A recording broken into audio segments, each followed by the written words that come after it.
Shalom, selamat pagi dan selamat hari Sabat.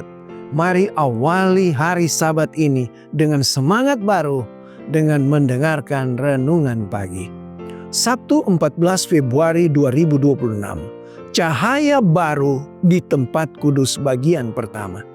Daniel 8 ayat 14. Maka ia menjawab, sampai lewat 2300 petang dan pagi, lalu tempat kudus itu akan dipulihkan dalam keadaan yang wajar. Kita harus ingat bahwa mereka yang nantinya menjadi Adventis, pemelihara Sabat, awalnya adalah penganut keyakinan pintu ditutup. Artinya, mereka percaya bahwa nubuatan Daniel 8 ayat 14 telah digenapi pada Oktober 1844. Mereka tidak meragukan hitungan tanggal nubuatan itu.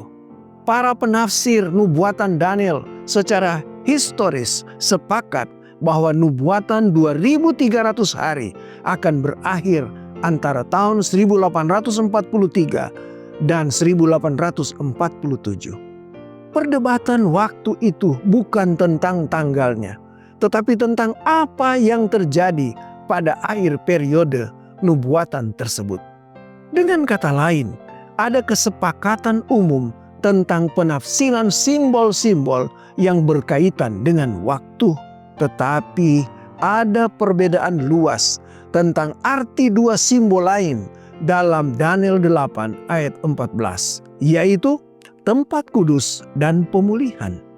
Tugas teologis yang harus diselesaikan oleh orang Advent setelah kekecewaan Oktober 1844 adalah memahami tempat kudus dan pemulihannya.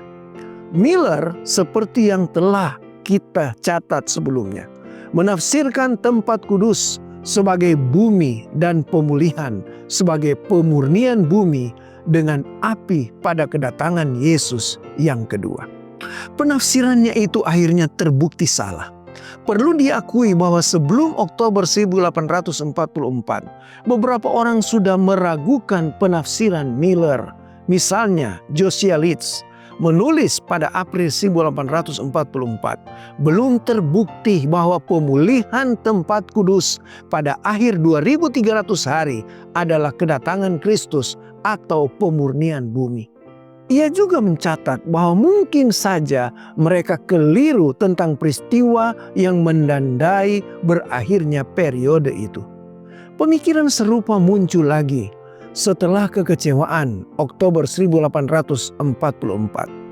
Joseph Mars mengakui pada awal November 1844, kami dengan rendah hati mengakui bahwa kami telah keliru tentang sifat peristiwa yang kami harapkan terjadi, tetapi kami tidak dapat menyangkal bahwa imam besar agung kami melakukan sesuatu pada hari itu yang layak kami harapkan. Ada pelajaran berharga di sini. Terkadang kita terlalu yakin pada satu penafsiran Alkitab, padahal makna sebenarnya bisa berbeda. Kita perlu rendah hati dan sungguh-sungguh mempelajari firman Tuhan. Tolong kami Bapa, agar pikiran kami tetap terbuka terhadap pimpinan-Mu saat kami mempelajari firman-Mu.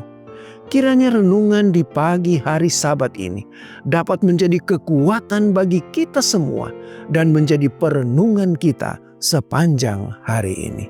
Amin. Mari kita tunduk kepala, kita berdoa.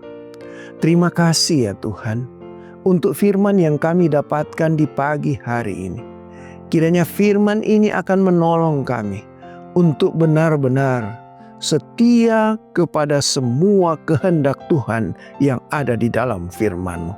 Terima kasih, kiranya berkat-berkat yang indah, berkat-berkat Sabat yang Kau siapkan akan jadi bagian kami semua anak-anak Tuhan dimanapun kami berada. Di dalam nama Tuhan Yesus kami sudah berdoa dan mengucap syukur selalu. Haleluya. Amin. Demikianlah renungan pagi hari ini. Silakan share video ini dan subscribe YouTube channel Cornelius Media dan follow kami di Instagram dan Facebook @corneliusmedia. Tuhan memberkati kita semua dan sampai jumpa esok hari.